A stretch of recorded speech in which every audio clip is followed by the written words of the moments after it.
Pozdrav! Danas slikamo gvašem. Pripremite se za rad. Zaštitite površinu na kojoj ćete raditi podlogom. Pripremite vodene boje, bijelu temperu, paletu, kistove i čašicu, rupčiće i hrapavi papir na kojem ćete slikati. Zaustavite video i pripremite se za rad. Gvaš je slikarska tehnika. Na paletu istisnemo bijelu temperu. Umočimo kist u vodenu boju te je pomiješamo s temperom na paleti. Dodavanjem više bijele boje, vodena boja postaje svjetlija. Boju možemo posvjetljivati i dodavanjem više vode, ali i potamnjivati dodajući joj crnu vodenu boju. Promotri miješanje boja.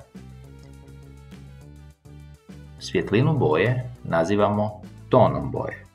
Prema svjetlini postoje tamno plava i svjetlo plava, tamno zelena i svjetlo zelena. Pri radu s gvašem vodenu boju miješamo s bijelom temperom i dobivamo svjetliji ton. A ako vodenu boju pomiješamo s crnom bojom, dobit ćemo tamniji ton. Kako je umjetnik prikazao tonove boja? Pokušajte odrediti nizanje zelene boje od najtamnije do najsvjetlije.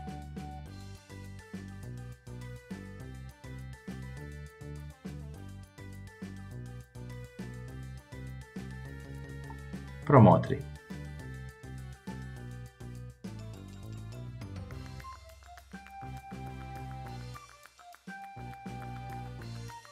Svima nam je dobro poznat Sveti Nikola i običaj vezani uz početak prosinca. Svi volimo očistiti čizmice i staviti ih na prozor očekujući poklone. Nabroji koja su obilježja Svetog Nikole. Kako je on obučen? Što nam donosi? Opišite kako se vi pripremate navečer za njegov dolazak. Što postavljate na prozor? Možete li zapjevati prigodnu pjesmu o Svetom Nikoli u opisu video lekcije.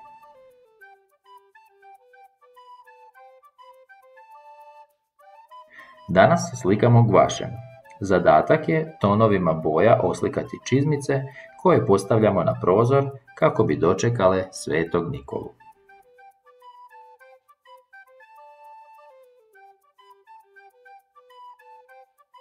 Opiši oblik čizmica.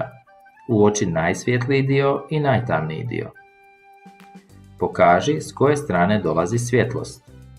To povezujemo s najsvjetlijim detaljem, nijansom boje na predmetu. U unutrašnjosti čizme uoči i tamne tonove. Zaustavi video. Svoj rad fotografiraj, fotografiju pošalji svom učitelju ili učiteljici.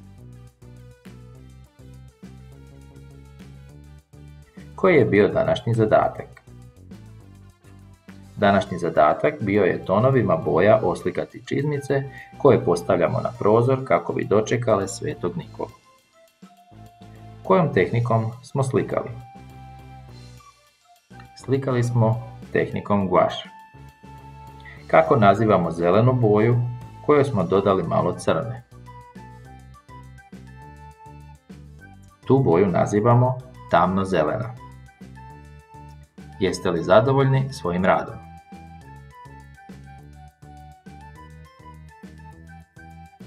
Zaustavi video i uoči različite tonove boja.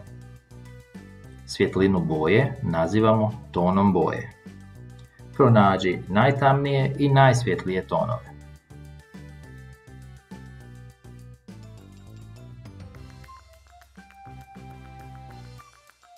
Hvala na pozornosti i pozdrav!